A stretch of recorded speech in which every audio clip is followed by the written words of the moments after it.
Welcome to the Real News Network. I'm Paul Jay in Baltimore. Bernie Sanders announced on Wednesday that he's laying off, or his campaign's laying off, around 200 campaign workers. He says he can do the math, and he's facing up to the reality of the situation. There's a tremendous amount of pressure on Senator Sanders to throw in the towel, and anywhere from constant mainstream media, especially on MSNBC, but other places, that it's time to unite around the Clinton campaign. Apparently, President Obama has sort of indirectly sent a message that that's what he thinks should be done. But Senator Sanders and the campaign seem quite determined to take this fight into the convention. And now joining us to talk about this is Bill Curry.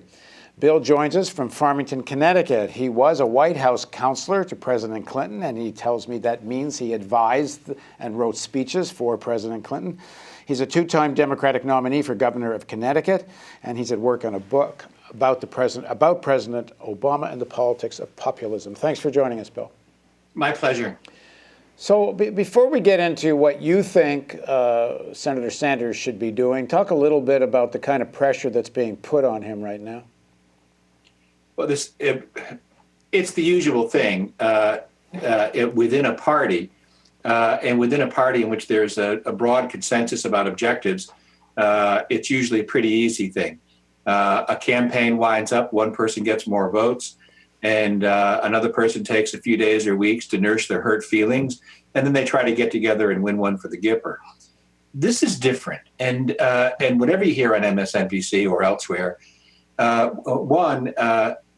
there's a difference here in that we are seeing a very deep gulf between what not just the Democratic base, but large swaths of the broad middle class feel about issues, and where the elite of the Democratic Party is.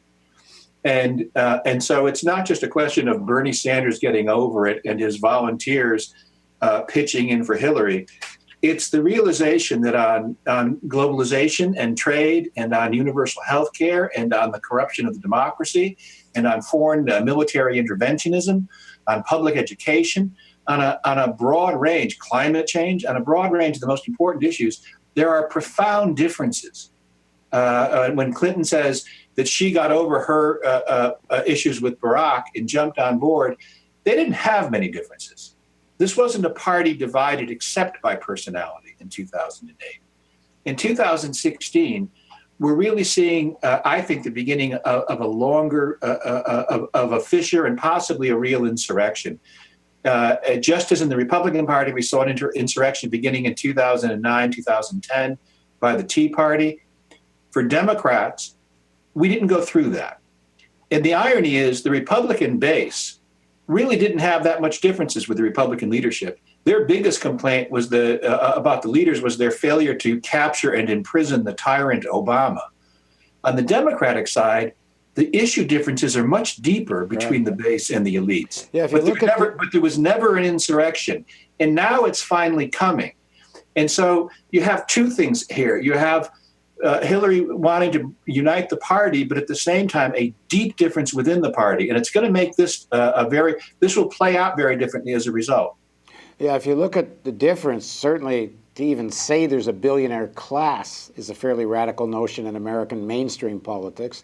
To be able to break the funding model the way Sanders has is a radical departure in mainstream American politics. But if you look down the road in terms of the overwhelming support that Sanders had amongst the youth, it's not like these people, when they hit 25 or hit 30 or whatever, are going to magically change their views of the world. And a whole nother gang of young people are going to be entering the election fray.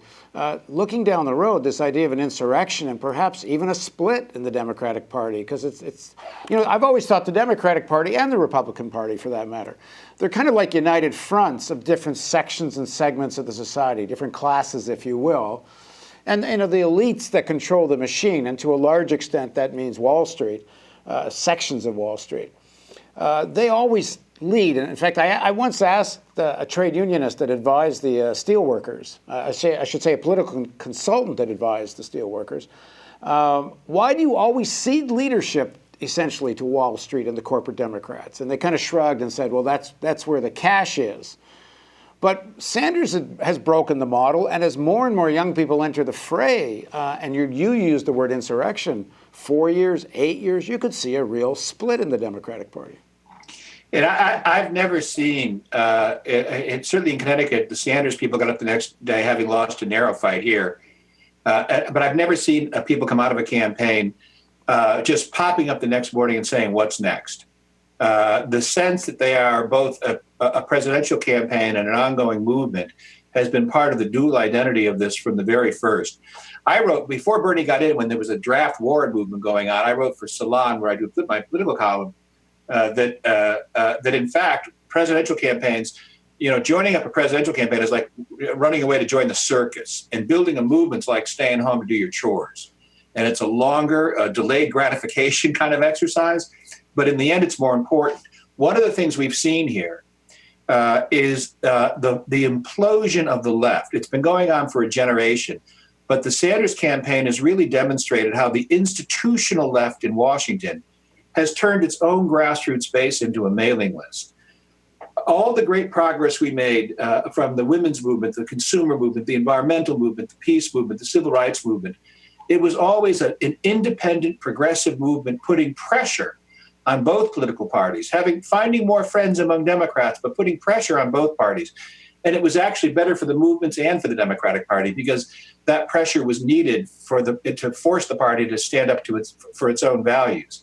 And so what you're seeing right now is you're seeing something laid bare, and that is that those Washington institutional groups, the 70% of labor that went with Hillary, despite knowing that on global trade and a living wage, the two biggest issues which they purportedly are fighting on, she was on the wrong side. Let me just if quickly Bernie say, was on the right side, they went with her anyway. 70% of labor leaders. No, 70% of unions. The unions representing 70% of labor membership, most often without consulting their membership. Yeah, that's my point. Endorsed Clinton, and in this race, Clinton started out 60 points ahead with all the money in the world, with the covert backing of the president and of the party and of almost all elected officials. But without labor, without the culinary workers in Nevada, without public employees in Iowa, without the teachers in Massachusetts and in Illinois, she'd have lost all those races. The race would be over right now, and Bernie would be the nominee. And so in the aftermath of all this, when you look at whether it's the Human Rights Campaign or the women's groups, the Congressional Black Caucus, this decision to choose the kind of tactical thinking and above all the politics of access, and you could just step back from the entire progressive movement in this country. They traded pressure for access, and I think it's important for all their leaders to sit down and even more important, their members to sit down today and say, okay, how has this worked? Yeah, well, how'd that access work for you? Because they had this big promise of the employee Free Choice Act, not something like that. What was it called? Yeah, they never got any. They never got near even a vote. Going back to Jimmy Carter, it's been 40 years of this now, where labor's top priorities, or NAFTA with Bill Clinton. There are oral commitments are made during the campaign to support broad-based vital reforms that are then ditched immediately thereafter. And really what access does, access helps the leaders, the insiders, even, those leaders are by and large in most progressive groups in Washington, they're not from their democratically based grassroots movements. They didn't rise up from their movement. They're careerists, they're technicians. They themselves do very well. They often get administration positions. Okay, let me ask you. We don't have too much time. They feel good about themselves, but their members aren't being served. Right. Pressure works better for the members. Access works better for the leaders. Okay, Bill, Sanders it seems is continuing. He's going to fight it out into the convention. It seems. What actually can be done at the convention? Let's say he goes there. He wins more delegates. It certainly doesn't look like he could win enough delegates to. Actually contend. But the idea now, I suppose, is he needs to go in with as much clout as he possibly can, unless he has this enormous upset in California, which I guess you can't rule out, but the polls aren't showing it. But what can be done at the convention that would be meaningful? Well, I think, first of all, it's a very good question. And there are two pieces here. One is that he can certainly fight for the platform. He's going to bring more delegates than any second place finisher other than Hillary has brought since 1960, and the Democratic Party. And 40% of this convention will be Bernie supporters. And unlike Gary Hart or even really Jesse Jackson, Teddy Kennedy in 1980, the second place finishers who came usually just wanted airtime. They wanted a primetime address to make their cause or advance their careers or whatever. And the Bernie people will come to this convention wanting something more, and they will want some platform concessions. I know what I think they should be. I don't know what ones they'll ask for. But at the same time, I would urge them to think about the following, and that is that in the same way that Hillary switched her position on the Exxon on the Keystone Pipeline, XL Keystone Pipeline, at an event at a grammar school event with no questions asked. She changed her position on the Trans-Pacific Trade Partnership in a blog. She's never spoken about either one of those things on her own motion. A lot of the times when you win something in the platform or the leading candidate moves a pawn on the chessboard to co-opt your position, but hasn't really made a commitment. I was covering the Denver convention, 2008, for Huffington Post, and I went around and interviewed delegates, asking them if any of them had read the platform. And I interviewed about 20, and then I realized that I could interview 200, and it'd be the same. Isn't that partly because the candidate never actually reads the platform themselves again after it's been read? The platforms are generally, they have these show hearings around the country, but the platforms are generally written by the same pollsters and consultants who write all their material. And so I think the platform matters. It's worth fighting over. The party's worth reforming. Here's a simple reform. There are 454 unelected, unaccountable DNC members who spent the last year rigging the system so we wouldn't have open debates and we wouldn't have a fair process. None of those people should ever again get to cast a vote in a convention. And is that something that could be changed at this coming convention? Yeah, there could be a motion to get rid of superdelegates? There are rules, platform, and credentials committees in which you could bring these fights. There are many things that the DNC chair does without even talking. When the number of debates were cut from 26 in 2008 to 6 in 2016, there was no meeting, no notice, no vote, no minutes, no nothing. It just happened in a back room. There are lots of things you can change. But my point, however, is that you can fight for all those things. You can fight for a stronger platform. You can fight for reforming the party. But to go back to the movement question, the best way to reform this party is to establish an alternative to it, to establish a broad-based grassroots movement that is based on that is funded by small contributions, that is completely open and transparent, that is democratically accountable to its own members and to its own base. And I would argue, this is a strategic question.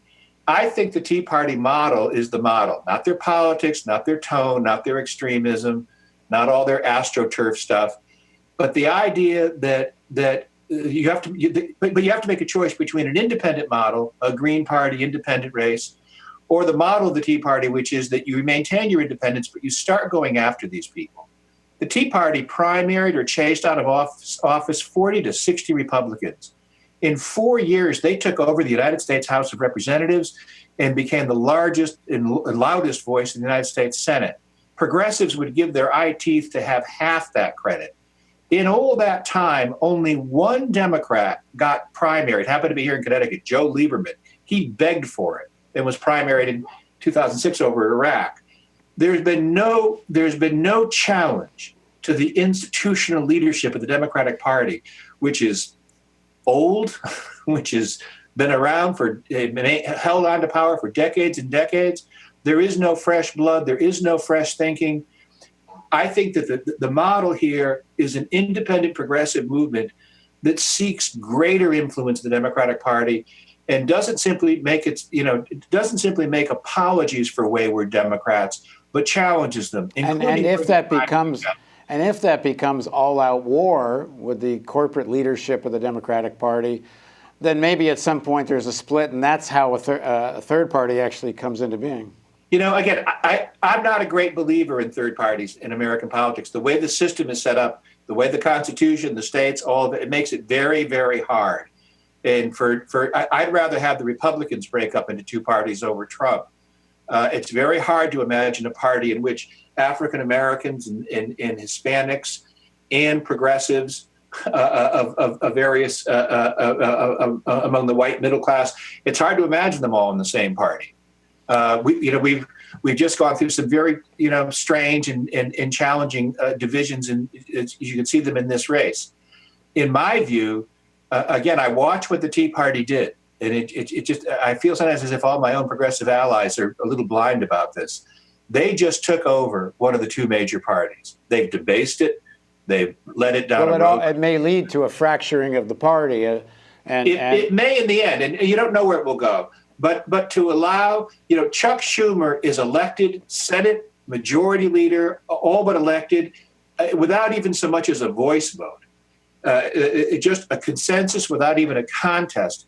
He didn't deserve a consensual election as Majority Leader. He deserved a primary in his home state for his seat. Yeah, I'm not challenging carrier for Wall Street. Yeah, I'm not challenging what you're suggesting. I'm just suggesting that if that movement ever became strong enough to actually challenge for control of the party, the other side, it will be over their dead skeleton clawing hands that it would ever happen, because the money behind corporate Democrats are not going to allow the party to be taken over that way. But I don't. But I think that's a good process, not a bad one. From the Sanders campaign, the power of ideas is greater than the power of money, and this is our very first shot at doing just what I described, and it almost worked with all of the party and much of its base all united. And the next time around, there won't be so many people with nostalgic loyalty. No, there'll be a lot younger people who are going to, sooner than later, are going to be by far the majority of the voters. Bill, this is just the beginning of a conversation about all this. I hope let's pick this up like in a week or two and pursue this. My pleasure. You bet. Thanks very much, Bill, and thank you for joining us on the Real News Network.